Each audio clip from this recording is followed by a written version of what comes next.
nouvelle édition d'information. Dans un instant, les titres. Un nouveau chef pour le canton de Kouré, il s'agit de Mohamed Sidikou Harouna, élu ce matin à l'issue d'un vote transparent et démocratique. Les temps forts de l'élection dans ce journal. Grande fête hier à la faculté des sciences et de la santé. Il s'agit du 40e anniversaire de la FSS et le port de toge de 4 km de conférence reconnu par le CANAS. Mesdames, Messieurs, bonsoir et bienvenue sur cette édition d'information que nous débutons par cette note de nécrologie. Waliakoy Seydou, secrétaire général de la Commission nationale des droits humains et plus, il nous a quittés hier à la suite d'un arrêt cardiaque à l'hôpital national de Niamey. Juriste, grand défenseur des droits de l'homme, Waliakoy Seydou a été inhumé cet après-midi au cimetière musulman de Niamey. Par ma voix, le groupe de presse Radio et Télévision Labari présente ses condoléances à sa famille, amis et collègues de service. Que son âme repose en paix. Amen. Je l'annonçais dans les titres de ce journal, le canton de Kouré, c'est dans le département de Kolo, a un nouveau chef. Il s'agit de Mohamed Sidikou Harouna. Il a été élu ce matin avec 24 voix sur 36 votants. Ainsi, Mohamed Sidikou Harouna devient le 16e chef de canton de Kouré. Les temps forts de cette élection avec nos envoyés spéciaux, Asmana China et Sadoumi. 14 candidats étaient inscrits en lice. 4 ont par la suite désisté pour laisser 10 candidats à la course. Après les explications des votes par le gouverneur de la région de Tillabéri et vérification de l'urne et de l'isoloir, les 36 chefs de village ici du canton de Kouré ont passé au vote dans un scrutin secret. Après dépouillement et des comptes, Mohamed Sidikou Harouna a recueilli 24 voix sur 36.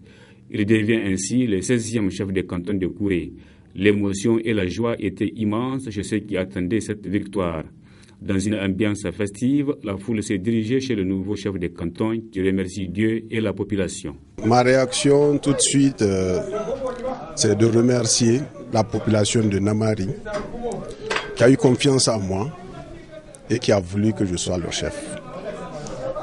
Aussi, hommage est rendu aux défunts, donc tous nos prédécesseurs, nos grands-parents qui sont passés jusqu'à nos pères. Donc c'est l'occasion aujourd'hui de remercier toute la famille, c'est l'occasion de remercier tous les chefs de village et je pense que c'est l'occasion pour nous d'aller de l'avant.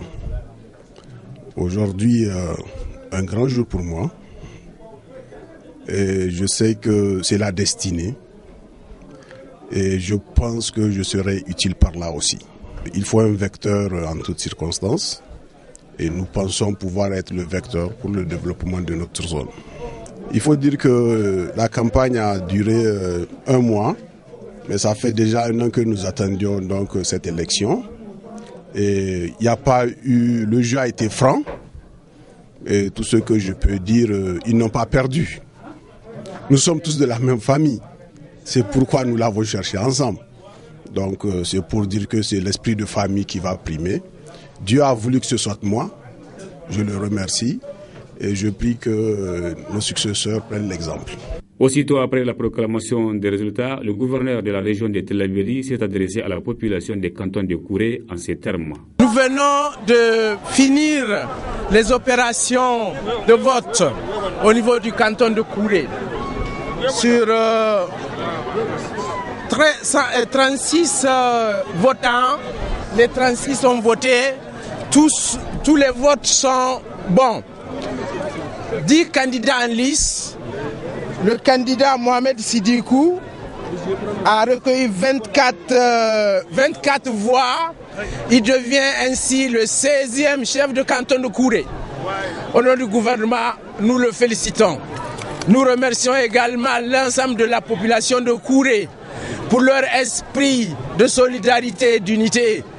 Nous souhaitons que ce canton prospère, que les fils de canton se réunissent autour du nouveau chef pour bâtir un canton uni et prospère. À Kouré comme à Niamey, c'est la joie de la famille de Mohamed Sidikou Harouna en cette journée historique du 13 décembre 2014. Bonne chance au nouveau chef de canton de Kouré. Voyons à présent qui est le nouveau chef de canton de Kouré. Élément de réponse dans ce portrait.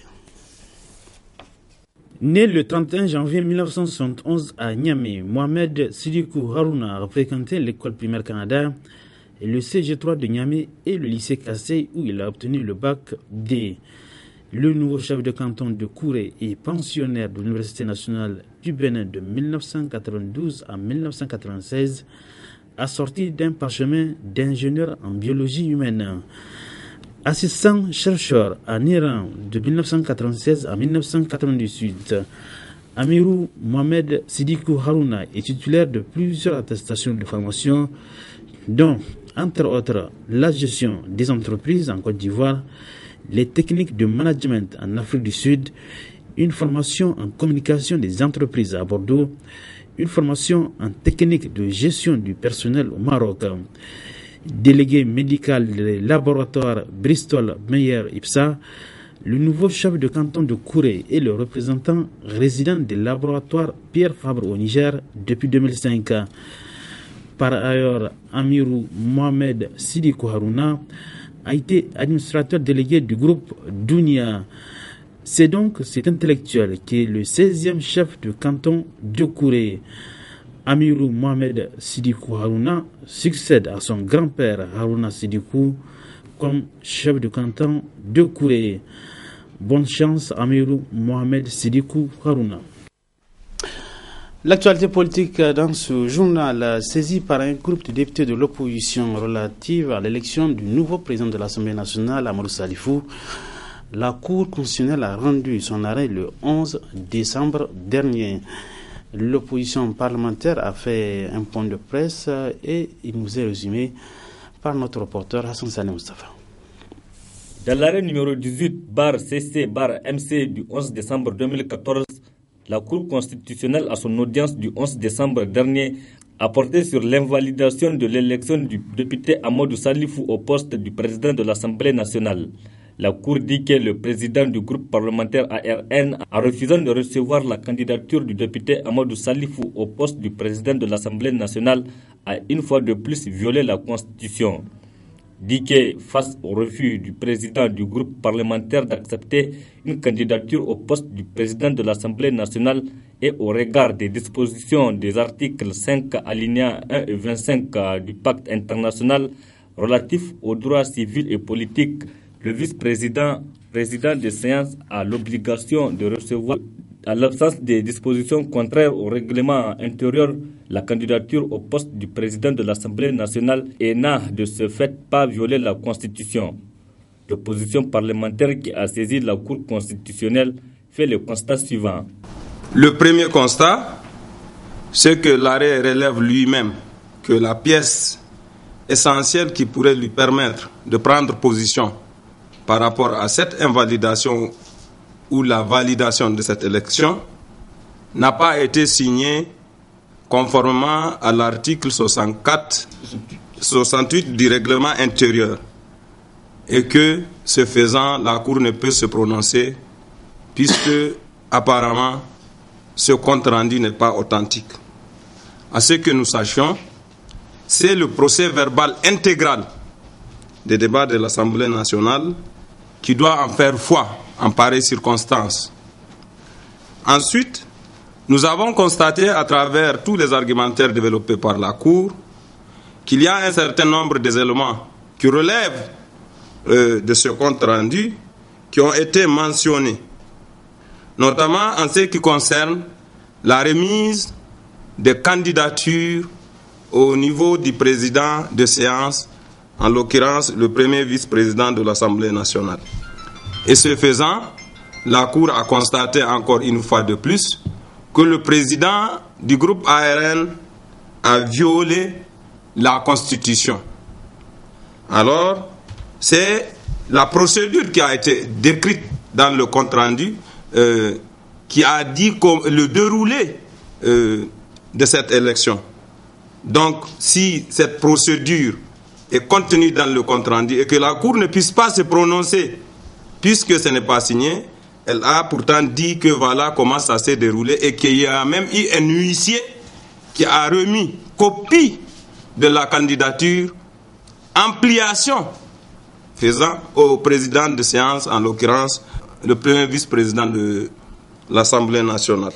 Si ce compte-rendu-là ne doit pas faire foi, il ne peut en aucun cas être cité de notre point de vue pour servir d'argument et dire, par exemple, que le président du groupe parlementaire a violé la Constitution. Nous avons relevé un certain nombre de faits et gestes qui sont devenus aujourd'hui récurrents et qui sont repris par les députés de la majorité. Ce sont ces intimidations incessantes à l'égard du président du groupe parlementaire, alors même que nous avons à l'intérieur du groupe de la RN un règlement intérieur qui balise la façon par laquelle les candidatures sont choisies, sélectionnées et déposées au niveau de l'Assemblée nationale. Donc, cette façon de faire, loin de nous intimider, ne peut que renforcer notre foi à l'état de droit. Et rien ne pourra nous arrêter quant à savoir que nous ne pouvions accepter le non-droit. Pour l'opposition parlementaire, le poste du président de l'Assemblée nationale reste pour l'instant vacant. L'opposition parlementaire qui appelle d'ailleurs au respect des valeurs démocratiques. Autre aspect de ce journal, double commémoration hier à la faculté des sciences et de la santé, le 40e anniversaire de la dite faculté et le port de toge de 4 nouveaux maîtres de conférence reconnus par le CAMES. La cérémonie a été présidée par la première dame, Dr Malika Issoufou, en présence de plusieurs membres du gouvernement et de nombreux invités. Le compte rendu avec Nasser Dantouf. La 2014, cela fait 40 ans que la faculté des sciences de la santé a vu le jour. C'est pourquoi les étudiants et le corps professoral de cette faculté ont jugé utile d'immortaliser cette journée exceptionnelle à travers des activités culturelles, des remises de témoignages de satisfaction aux anciens SP, anciens doyens, et aussi des prix d'encouragement ont été remis aux étudiants majors du premier cycle. Occasion également pour le doyen de cette faculté de dresser un bilan. De l'unique filière de médecine générale avec 37 étudiants en 1974, nous sommes actuellement à 13 filières professionnelles avec plus de 3000 étudiants. La faculté a délivré au 30 novembre dernier 2013 doctorats en médecine, 48 DS de chirurgie générale, diplôme d'études spécialisées, 51 DS de gynécologie obstétrique, 104 capacités en chirurgie de district, 48 licences professionnelles en sciences de la santé, option chirurgie, gynéco-obstétrique, option anesthésie-réanimation, option radiologie. 81 licences professionnelles, donc je disais, et dans quelques jours, c'est très important, nous aurons nos premiers lauréats en pédiatrie. D'importantes réalisations ont été faites, mais beaucoup reste à faire, estime le délégué des étudiants. Le Niger reste le seul pays au monde où la médecine est enseignée sans centre hospitalier universitaire. Cela doit, à mon humble avis, nous interpeller tous. Quand on sait à quel point le CHU constitue un facteur déterminant et indispensable à la formation de médecins compétents, capables de relever le défi de l'ère et de répondre aux exigences de leur fonction. Parce que le CHU reste et demeure le seul cadre où l'étudiant se retrouve dans la pratique avec son maître qui lui a dispensé les cours théoriques. Cela est important à plus d'un titre, car en réalité, la médecine ne peut s'apprendre qu'à l'hôpital et la fac ne décerne que le diplôme. Nous avions appris et acclamé avec beaucoup de joie et d'allégresse la signature de l'arrêt portant création d'un CHU à Niamey. Mais nous attendons encore et nous ne savons plus combien de temps il va nous falloir attendre avant que ceci soit concrétisé. Le nombre d'étudiants s'est presque multiplié par 10 en 40 ans. Mais les infrastructures et en particulier la capacité d'accueil n'a pas connu de changement. Cette cérémonie du 40e anniversaire, c'est également le port solennel de toge par 4 nouveaux agrégés de médecine par le Conseil Afrique malgache des enseignements supérieurs à Metz et deviennent ainsi des maîtres conférenciers. Une fierté pour cette faculté, pour l'université et au-delà du Niger tout entier. Réunion ce matin du comité de pilotage du travaux du barrage de Kandaji. Objectif de la rencontre, faire le point des travaux après la résiliation du contrat avec l'entreprise russe en 2013. C'est le Premier ministre Brigitte Raffini, président du comité, qui a présidé les travaux. Le compte rendu avec Hassan Salim Mustafa. Le but de cette rencontre du comité de pilotage du programme Kandaji, présidé par le Premier ministre Brigitte Raffini, est d'examiner l'état d'avancement des travaux de cet important programme plus d'un an après la résiliation du contrat avec l'entreprise russe ZVS en juillet 2013. Tant que nous n'avons pas passé le marché des grands travaux du génie civil et puis de la centrale, le taux de questionnement ne peut pas être très fort, puisque c'est de ça qu'il s'agit. Aujourd'hui, c'est juste des activités préparatoires et autres. Le vrai taux de décaissement, c'est quand le marché des travaux sera signé et qu'il avance. Nous avons élaboré un chronogramme depuis, après la résiliation, pour pouvoir voir comment dérouler tout ça là, savoir à quel moment ces travaux-là vont être enfin finis. L'idée, c'est que je dois rappeler que le plus important pour nous aujourd'hui, c'est le recrutement du maître d'œuvre. J'avais dit que le processus de recrutement est en cours. Normalement, le 23 décembre prochain, nous allons dépouiller pour retenir le bureau. Ce bureau, quand il va venir, c'est lui qui va encore regarder le dossier technique. Il faut le dire, le dossier technique de Kandaji a beaucoup d'insuffisances sur le plan technique. Il y a un panel d'experts qui est venu la dernière fois qui a relevé qu'il y avait beaucoup d'expérience. Je vous ai dit qu'au niveau du ACAVN, donc, il faut renforcer pour pouvoir regarder. Donc, il faut que ce maître d'œuvre-là vienne et nous regarde encore une fois de plus très bien ce dossier du génie civil pour que définitivement on parte sur de nouvelles bases. Et donc, une fois que le bureau d'études est en place, nous l'espérons début 2015, il pourra être en place.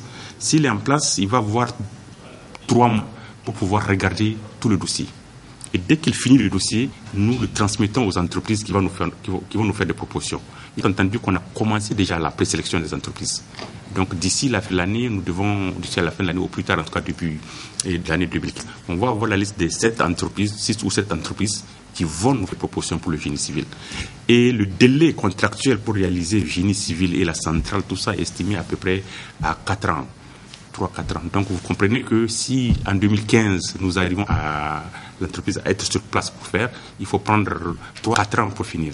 Donc nous sommes dans les environs de 2019 pour que la centrale en tout cas puisse tourner. Un exposé sur la réalisation du barrage Kandaji a été présenté. Cependant, il ressort de cet exposé quelques difficultés qui constituent un obstacle au bon déroulement des travaux. Ces difficultés concernent d'abord la capacité du Haut Commissariat à l'aménagement de la vallée du Niger, dans le contexte actuel en tout cas à gérer ce projet. Il y a également des questions extrêmement importantes et très sensibles telles que la sécurisation foncière, la question de l'élection relative également au déplacement des populations et la question du financement de façon générale de la contracting. Ce qu'il faut noter en termes de tous ces composantes, les avancées réelles qu'on peut noter, c'est qu'en termes de financement aujourd'hui, on peut dire que nous sommes très très avancés. Nous avons quasiment bouclé le financement de tout le programme qui est estimé à 511 milliards de francs CFA. Et donc ces difficultés que j'avais citées tout à l'heure là ont été passées en revue. Le comité a formulé des orientations claires pour pouvoir surmonter en tout cas une partie, en tout cas pour l'essentiel de ces difficultés-là. Elle passe par la restructuration du Haut Commissariat à l'aménagement de la vallée du Niger pour renforcer l'équipe, mettre le personnel dans de meilleures conditions de travail pour permettre de réaliser cet important ouvrage. Donc il faut que le Haut Commissariat soit à la hauteur de l'ambition que les gouvernements ont pour mettre en œuvre cet important programme de Kandaji. La réalisation du barrage de Kandaji, cet important ouvrage pour les autorités de la 7e République, permettrait au Niger de s'autosuffire sur le plan alimentaire, mais aussi en énergie électrique. La suite de ce journal, le marché de l'emploi enregistre de nouveaux diplômés. Il s'agit de 174 étudiants de l'École supérieure de commerce et d'administration des entreprises SKE. La cérémonie de remise des diplômes a eu lieu ce matin en présence de plusieurs invités et des récipiendaires. Cette cérémonie de remise de diplôme s'inscrit dans la droite ligne des objectifs que l'École supérieure de commerce et d'administration des entreprises SKE s'est fixée à sa création en 2003, à savoir délivrer un enseignement de qualité couronné par des diplômes reconnus et recherchés. C'est dans cette optique que 174 étudiants de cette auguste école se sont vus décerner leurs diplômes, des diplômes reconnus par l'État. Après plusieurs années d'études caractérisées par votre sérieux, votre abnégation, votre goût pour les études bien faites et votre comportement responsable, vous vivez aujourd'hui un des moments les plus importants de votre existence, caractérisé par une immense joie, celle de recevoir votre diplôme de fin de cycle. La qualité des diplômes de l'SKE offre beaucoup d'avantages à ses étudiants, dont entre autres, accès facile aux emplois tant dans le secteur privé que public. Aujourd'hui, il est très facile de trouver un emploi avec le diplôme de l'SKE. Performance au travail et donc possibilité d'avoir toujours la promotion car la formation reçue est de qualité. Les diplômés de l'SKE ne subissent aucune discrimination sur le marché de l'emploi. Les employeurs font plus confiance aux diplômés de l'SKE car ils savent que leur formation est normalisée. Les diplômes de l'SKE offrent plus de mobilité. Un diplômé de l'SKE peut, en plus du Niger, travailler dans toutes les entreprises publiques et privées de l'espace CAMES, c'est-à-dire 18 pays africains et malgaches.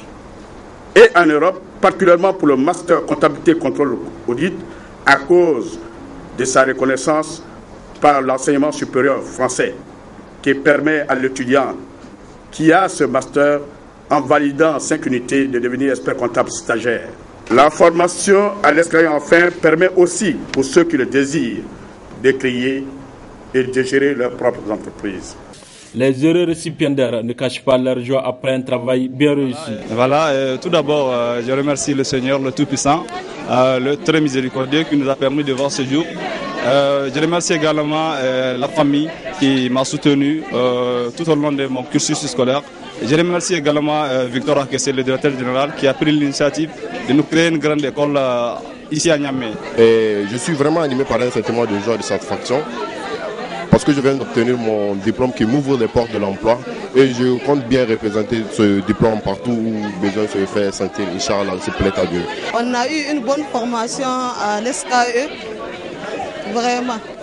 Et la joie même que j'ai, c'est que la reconnaissance de notre diplôme et qui est valable sur le marché du travail. Parce que c'est ça l'essentiel en fait. À cette cérémonie, des témoignages de satisfaction ont été décernés à plusieurs collaborateurs de l'SKE pour avoir œuvré à la bonne marche de cette école. Santé physique et mentale pour une meilleure spiritualité, c'est le thème d'un atelier de formation organisé par Makaranta Darul Bayan à l'intention des femmes musulmanes. La formation va permettre aux participantes d'être outillées sur des questions qui cadrent avec le thème de la rencontre. On fait le point avec notre reporter Souleymane Berman. Organisé par la Makaranta Darul Bayan de Madame Nassirou Sayyeda Zahra Aboubakar, cet atelier, le deuxième du genre d'un vaste programme, vise à édifier les femmes musulmanes sur l'importance de la santé pour le quotidien du musulman, d'où le choix du thème santé physique et mentale pour une meilleure spiritualité. Ce thème s'inscrit dans une série de programmes qui visent spécifiquement les femmes musulmanes et surtout celles qui fréquentent les makaranta ou écoles coraniques, afin de les amener à saisir le sens de certains phénomènes pour ensuite établir les liens avec les enseignements de leur religion qui est un tout pour elles. Durant 2 jours, par la grâce d'Allah, nous allons parcourir les différents sous-thèmes qui sont l'importance d'une santé physique et morale, la spiritualité, et enfin la gestion du temps selon l'islam. Le choix de ces thèmes n'est pas fortuit, car on sait que l'être humain n'a été créé que pour l'adoration, et quand on sait aussi que cette adoration est conditionnée par la disponibilité physique et morale de l'adorateur, mais surtout que le tout se passe dans le temps, qui doit être nécessairement bien géré. Dieu dit dans le Coran, وَمَا خَلَقْتُ الْجِنَّ وَالْإِنسَ إِلَّا لِيَعْبُدُونَ ما أريد منهم من رزق وما أريد أن يطعمون إن الله هو الرزاق ذو القوة المتين. Je n'ai créé les djinns et les humains que pour qu'ils m'adorent. Les insuffisances cardiaques ou cardiovasculaires figurent de nos jours parmi les problèmes auxquels sont confrontées les populations sur des questions liées à la santé. Raison pour laquelle les participantes ont eu droit à des explications d'un spécialiste à la matière. C'est quoi les facteurs de risque cardiovasculaire? C'est en fait toutes les situations qui peuvent amener à avoir une maladie cardiaque ou une maladie vasculaire. Et donc j'ai essayé de leur parler sur la prévention. Qu'est-ce qu'il faut faire pour éviter d'avoir ces maladies cardiovasculaires? Il y a plusieurs facteurs. Bon, il y a certaines qu'on appelle les non modifiables, c'est-à-dire des facteurs de risque qui ne sont pas sous notre emprise, et des facteurs de risque qui sont sous notre emprise. Donc j'ai surtout insisté sur les facteurs de risque qui sont sous notre emprise, et à savoir la tension, le diabète, l'obésité, la sédentarité, d'accord, les habitudes alimentaires. Voilà en quelque sorte sur les quelques éléments sur lesquels j'ai fait mon exposé. Au cours de cet atelier de 48 heures, plusieurs sous-thèmes seront développés par d'éminents conférenciers, parmi lesquels Oustaz Sidik Yari Lukman, qui a effectué le déplacement de Cotonou pour la circonstance. Clôturons ce journal par les activités marquant le 20e anniversaire de la société Nigerlais SA. Ce matin, une course de 20 km a eu lieu, une compétition qui a vu la participation de 26 coureurs. On fait le point avec notre porteur Nasser Dantouf. Ils sont au total 26 cyclistes lancés dans cette compétition d'un parcours de 20 km, un parcours cyclisme qui rentre dans le cadre des activités sportives commémoratives du 20e anniversaire du Nigerlais SA, dont le coup d'envoi a été donné par la présidente directrice générale de cette société.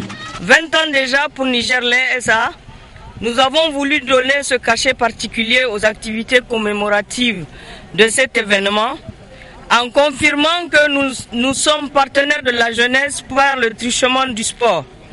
Après le match de football opposant l'administration au personnel, qui a consacré et reconfirmé nos 20 ans d'existence en se soldant par 2-0 en faveur du personnel, ce matin c'est le tour du cyclisme, ce sport en renaissance par la volonté de son président et toute son équipe dirigeante. Trouvez ici nos encouragements. Par ces mots, nous allons donner le coup d'envoi du Tour de cyclisme de Nigerlais, un parcours de 20 km et que le meilleur gagne dans un esprit de fair play. Une initiative bien accueillie par la Fédération régionale du cyclisme. C'est une entreprise qui, en 20 ans, vous avez bien suivi lors d'une conférence de presse que moi j'ai suivie d'ailleurs sur vos différentes chaînes. Une évolution fulgurante. Nous pensons qu'il faut soutenir ce genre d'initiative. Et deuxièmement, parce que nous faisons du sport et vous n'êtes pas sans savoir que le sport aujourd'hui ne peut pas vivre sans le monde commercial, sans le secteur marchand. C'est pour cela que nous avons en tout cas accepté d'accompagner Nigerlais pour les festivités entrant dans le cadre de leur 20e anniversaire. La fin de cette cérémonie a été sanctionnée par la remise des prix aux 5 premiers de ce parcours, suivi d'une photo de famille. Fin de cette édition d'information. Merci à vous de l'avoir suivi. Bon week-end à tous et c'est toujours en compagnie des programmes de la télévision La Bali. Bonsoir.